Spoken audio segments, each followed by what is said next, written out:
कैसे हैं आप लोग। आशा करता हूँ एग्ज़ाम का काफ़ी अच्छे से प्रिपरेशन कर रहे होंगे। अभी हम लोग क्लास 9th हिंदी ए में चैप्टर में गाय के बहुत ही इंपॉर्टेंट 10 MCQs करेंगे, जिसमें से 5 मैं आपको बताऊंगा और 5 जो है ना आपको कमेंट में बताना है। तो आप देख सकते हैं ये सारे MCQ जो है ना बहुत ही इम्पोर्टेंट हैं। तो चलिए फिर हम लोग इस वीडियो को शुरू करते हैं। इसमें पहला क्वेश्चन है, गाँववासी किसके आगमन से उत्साहित हो गए हैं।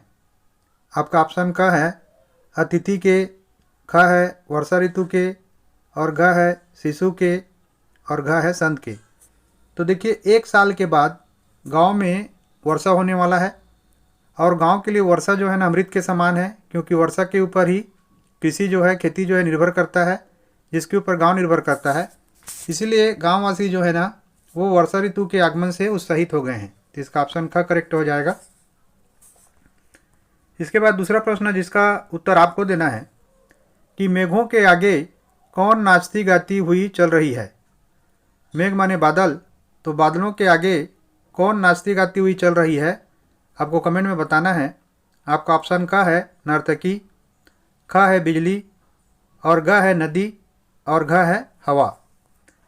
इसके बाद तीसरा प्रश्न है कि पेड़ किसके कारण झुक गए हैं। तो देखिए, जब वर्षा होती है ना तो तेज़ हवाएं चलती हैं। अब जब तेज़ हवाएं चलती हैं तो तेज़ हवाओं का कारण क्या हो जाता है कि पेड़ एक तरफ झुक जाते हैं। तो इसका ऑप्शन का है, देखिए, फलों के कारण। तो जैसे मैंने समझाया कि वर्षा ऋतु में तेज़ हवाएं चलती हैं तो फल के कारण तो पेड़ नहीं झुक रहे हैं, ये नहीं होगा। ऑप्शन ख है हवा के कारण। बिल्कुल जैसे मैंने समझाया कि हवा के कारण ही झुकते हैं, तो इसका ऑप्शन ख होगा। और घ है लंबा होने के कारण, तो लंबा होने के कारण भी इसका उत्तर नहीं है। और घ इनमें से कोई नहीं, तो ए भी ऑप्शन नहीं है। तो इसका ऑप्शन ख हो जाएगा। इसमें प्रश्न 4 है कि वर्षा ऋतु के आने से आकाश में कौन सुशोभित हैं। तो वर्षा ऋतु जब आता है तो आकाश में कौन दिखाई देता है। बहुत इजी क्वेश्चन है, आप लोग कमेंट करके बताइएगा। ऑप्शन क है मेघ, मेघ माने बादल, ख है तारे, और घ है इंद्रधनुष, और घ है चंद्रमा। इसके बाद प्रश्न नंबर इसमें 5 है कि कविता में आंधी की तुलना किससे की गई है।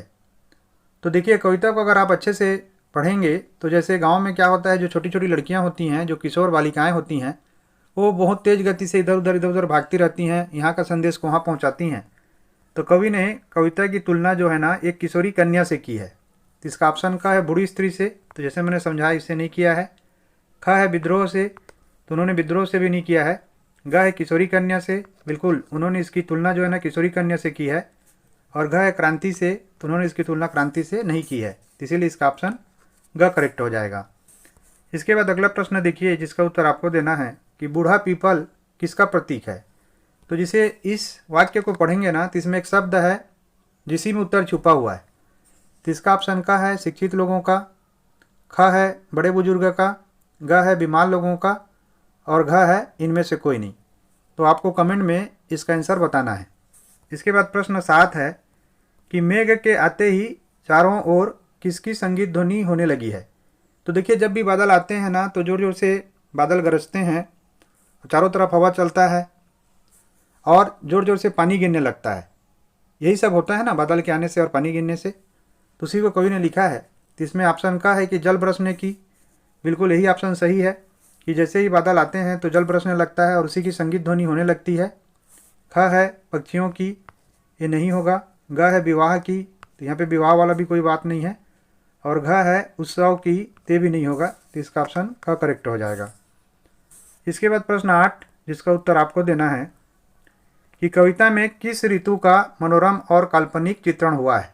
हम अच्छे समझ चुके हैं, आंसर काफ़ी ईजी है, तुरंत कमेंट करिएगा आप लोग। क है बसंत ऋतु का, ख है ग्रीष्म ऋतु का, घ है वर्षा ऋतु का, और घ है शिशिर ऋतु का। अब इसमें प्रश्न 9 देखिए, प्रस्तुत कविता में बादलों को किसकी उपमा दी गई है, मतलब बादलों की तुलना किसके साथ की गई है। क है बुजुर्गों की, ये नहीं होगा। ख देखिए सजे संवरे दामाद की। तो गांव में जब दामाद आते हैं ना तो पूरे गांव में उत्सव का माहौल आ जाता है, सब लोग घर से बाहर निकलते हैं और देखते हैं कि दामाद बाबू कैसे दिख रहे हैं। उसी प्रकार से जब बादल आते हैं तो गांव में उत्साह का माहौल आ जाता है, सब बादल के इंतजार में आतुर रहते हैं। यहाँ पे जो बादलों की उपमा जो है ना वो सजे संवरे दामाद के साथ की गई है, इसीलिए इसका ऑप्शन ख करेक्ट हो जाएगा। ग है नवयुवती की, नवयुवती के साथ इसकी तुलना नहीं की गई है, और घ है इनमें से कोई नहीं, तो इसके साथ भी उसकी तुलना नहीं की गई है, इसीलिए इसका ऑप्शन ख करेक्ट हो जाएगा। इसके बाद प्रश्न 10 देखिए कि मेघ के आने से किसके मन उल्लास से भर उठे हैं। माने बादलों के आने से किसके मन में उत्साह का संचार हो गया है। आपके लिए ऑप्शन क है पशु पक्षी के, ख है देवताओं के, ग है बच्चों के, और घ है गाँव वासियों के। ये प्रश्न थोड़ा सा अलग है, आप लोग कमेंट करके बताइएगा, तो मैं समझ जाऊंगा कि ये चैप्टर के MCQs आपको कितने अच्छे से समझ में आ चुके हैं। तो चलिए मिलते हैं फिर नेक्स्ट वीडियो पे।